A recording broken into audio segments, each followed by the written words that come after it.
Hello and welcome. So today dumating yung package na in-order ko recently from Lazada.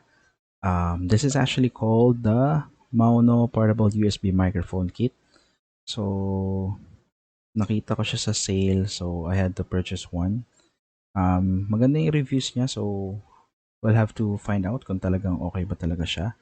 So FYI guys, I'm currently using the BM-800 and I'm using the Phantom Power as an external power source. So unlike sa BM-800, ito ay USB powered. So direct mo siyang ipa-plug kay tower to power on the microphone. So yeah, without further ado, buksan na natin to. Tingnan natin kung ano yung laman. Okay, so out of the box, so ito yung mga i-expect mo. User manual na I think wala namang gumagamit or nagbabasa unless may problema yung product. An adapter. So, kapag may boom arm kayo, pwede nyong i-mount din siya dito. What else? So, we have the tripod. So, ito siya. And the USB power cord. The foam. At lastly is the microphone itself. So, overall appearance niya, hindi siya mukhang cheap and mukhang matibay yung pagkaka-build sa kanya. So, ayun. So, test natin siya. Compare natin yung magiging audio at kayo na bahalang humusga kung ano yung mas maganda versus the BM-800 na current na ginagamit ko. So, bago natin i-mount or gamitin yung microphone, so, meron kayong two mounting options. So, pwede nyo siyang gamitan ng tripod at i-mount yung mismong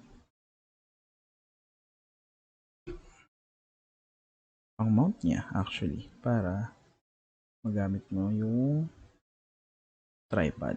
So, pwede mo siyang ilagay sa desk mo or kung ano yung magiging setup mo. Pero gaya nga ng sinabi ko, kung meron kayong boom arm, kagaya nito, which is makapagbigay sa inyo ng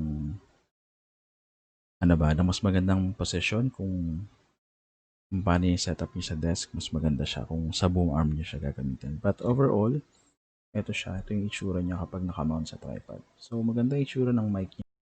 Okay, so try na natin yung mic. So, isi-switch ko lang. And I'm going to plug in the cable.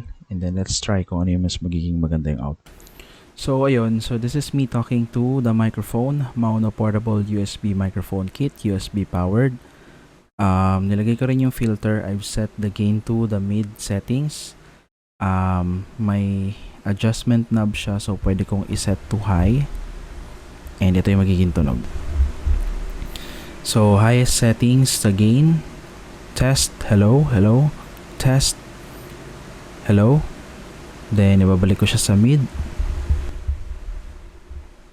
Okay, so, ayun guys. So, kayo na yung humusga kung ano yung mas maganda versus the BM-800. But, overall, ito yung sound ng Maono microphone. So, yun. Pretty much dito nagtatapos yung ating quick review and comparison ni Maono microphone versus the BM-800. So, napakinggan ko yung audio kanina. I'm pretty impressed kasi out of the box, ganito na yung tunog niya.